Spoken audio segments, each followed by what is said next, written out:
Jennifer Fawcett. I work in cooperative extension at North Carolina State University, where I help to coordinate a prescribed fire working group in the southern region. And one of the things that I've been working on over the past few years is prescribed burn associations, which I'll be talking about today, but not to be confused with prescribed fire councils that Kara will be talking about later. So I'll explain what they are, why they're valuable, how they can help your community live more safely with wildfire. I'll also be using the acronym PBA a lot of the time throughout the presentation, but that's just short for Prescribed Burn Association, so it's the same thing. It's a little bit different than the other presentations you've heard today in just that it's not technically a formal program, but rather just a way for people to come together and burn, and there's not a formal process to become a PBA. So I'll talk a little bit more about that. Next slide, please. So what is a PBA? Basically, it's a peer-to-peer approach where landowners work with other landowners to help burn each other's land. And so, as you might know, a majority of the country is privately owned. In the South in particular, almost 90% of the forest land is privately owned. And so all of this private land across the country needs just as much fire as the public lands do. Public lands have a bit of an advantage in that their options for burning typically include they have trained personnel available to do the burning either in-house or through a partnership with other agencies. But on private lands, which includes some NGOs sometimes too, they either have to do the burning themselves or hire someone to do the burning for them. And this varies by state to state. In some states, your forestry agency might be available to help you do the burning. In other states, this isn't an option, and so you have to either find a private contractor to do the burning, and that's not always easy to do. Sometimes there aren't enough contractors available. Sometimes they can be expensive depending on the size of your property. Or you can burn it yourself, which includes a lot of the times people are either afraid to do that or there's a lot of barriers kind of involved in that. So next slide, please. So when you combine all of those things together, it's basically a PBA. It's the development of PBAs is becoming an increasingly popular approach to increase private landowners' ability to use prescribed fire. Because there are partnerships between a group of landowners and any other local citizens that want to come together. They share their time, they share their resources, their knowledge to help each other conduct burns on their land. So it can include agency staff and volunteer firefighters sometimes help them to do things like organize meetings and provide equipment. But essentially the group is led and run by landowners and citizens, community members.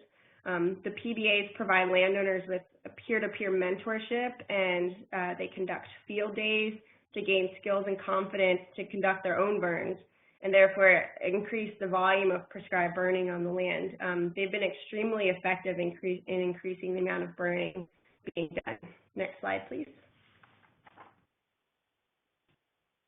So we've kind of all heard about these barriers to burning in the past, but PBAs help to actually address some of these. For example, in terms of capacity, just purely bodies on the ground, PBAs allow neighbors and community members to come out together to increase manpower. And then sometimes when the agencies come out, they can also help provide some technical assistance as well. For training and experience, the landowners, when they're working with other more experienced people, they're also learning in the process. So they're gaining that hands-on experience that they need to help them feel more comfortable burning. They can share, improve access to new knowledge information. Sometimes they hold workshops like the one you see in the photo here where they'll get together and talk about a specific topic. In terms of resources such as funding or equipment, and there's a survey done in 2012 by John Weir and others, and it was a survey of PBA members, and they found that the members identified the value of pooling their equipment so that no one person had to buy all of the equipment. You know, somebody brought an ATV, somebody brought some tools, and so they would come together and share that. Some of them also partner with their local fire department to rent or use equipment for burning, as well as having the local fire department provide some additional manpower. And they also found out that most of the PBAs have received some sort of funding, either through grants or donations, ranging anywhere from $500 to $250,000. They've also been able to get private donations or burn trailers donated to them, and then they can then rent or loan those burn trailers to members. For weather, there's nothing we can really do about the weather, but PBAs allow members to take advantage of narrow burn windows by deploying quickly and having multiple groups of people burning at once, and to save time by completing burns more efficiently since they have more people and equipment. Reliability, this is a big one since it's been cited as one of the primary barriers on private land. At some PBAs, they've been able to obtain group insurance for burning. Also, the PBA reduces boundaries. Members don't need to worry about if their burn spots over onto their neighbor's property because their neighbor's out there with them and they're burning too. So it kind of reduces that risk. And finally, for negative public perception, when people in the community are seeing these beautiful landscapes and then they see a sign like the one here that says, "This property is managed by prescribed fire by your local prescribed burn association," it helps to make that connection and to promote the message that fire can be good. Next slide, please. In 2012, there were only 50 PBAs. Since that time, it's expanded to 63 PBAs in 9 states. Although I just heard there's a new one in South Dakota, and several other states in Georgia, Florida, South Carolina are also in the process of starting one. There's 2 statewide associations in Oklahoma and Texas, and also a regional alliance between Nebraska, Kansas, Oklahoma, and Texas. Over the past few years, they've collectively burned more than 1,000 burns on almost 500,000 acres. So like I've mentioned before, they've been extremely effective in getting more fire in the landscape. And last slide, please.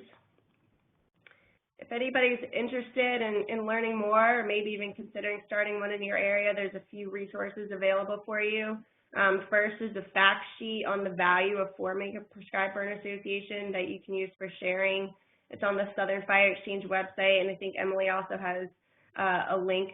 There's also each of the PBAs, some of them have their own websites, and I tried to develop kind of a one-stop shop on the website that I included here.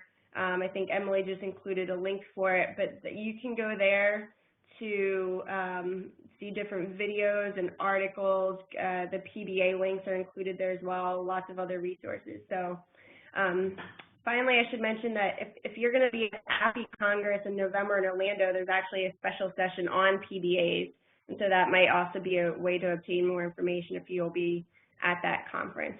That's all that I have, and thank you for having me today.